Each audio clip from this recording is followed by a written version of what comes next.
तुमचा विश्वास आमची बातमी। असं आहे की आधी आपण अनिवार्य केली होती, काल जो GR काढला त्यात अनिवार्यता काढून टाकली आहे।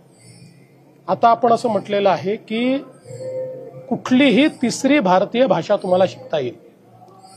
3 भाषेचं सूत्र नवीन जे काही शैक्षणिक धोरण आहे त्यांनी केलं।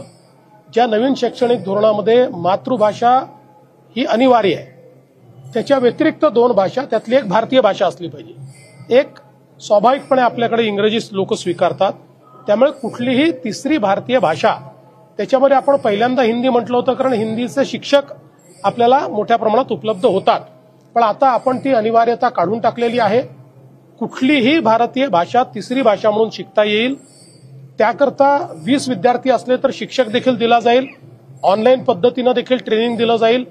त्यामुळे आज जो बदल आपण केलेला आहे तो तिसऱ्या भाषेमध्ये हिंदीची अनिवार्यता काढण्याचा आणि कुठलीही भारतीय भाषा शिकण्याचा पर्याय आपण विद्यार्थ्यांना दिलेला आहे।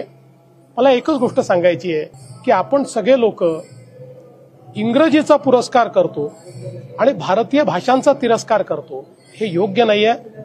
भारतीय भाषा इंग्रजीपेक्षा चांगल्या आहेत। ठीक आहे, आता इंग्रजी व्यवहार भाषा झाली आहे, पण या नवीन शैक्षणिक धोरणाने सगळ्यात महत्त्वाचं काम जर काही केलं असेल तर मराठीला ज्ञानभाषा बनवण्याचा मार्ग खुला केलाय।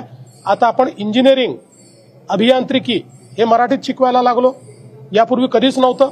नवीन शैक्षणिक धोरणामुळे आपले डॉक्टर जे बनतायत वैद्यकीय क्षेत्रात ते मराठीमध्ये बनतायत, MBA मराठीमध्ये बनतायत। म्हणजे नवीन शैक्षणिक धोरणाने मराठीला वैश्विक भाषा, ज्ञानभाषा आणि अर्थकारणाची भाषा बनवण्याचं दालन उघडं केलंय आणि महाराष्ट्र सरकारने ते स्वीकारलेलं आहे। म्हणून मला असं वाटतं की अशा प्रकारचा विवाद हा योग्य नाहीये।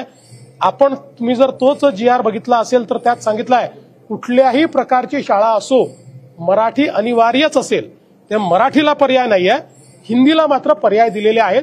कुठलीही भारतीय भाषा ज्याला जी शिकायची ती शिकता येईल। आपलं शासन, तुमचा विश्वास आमची बातमी।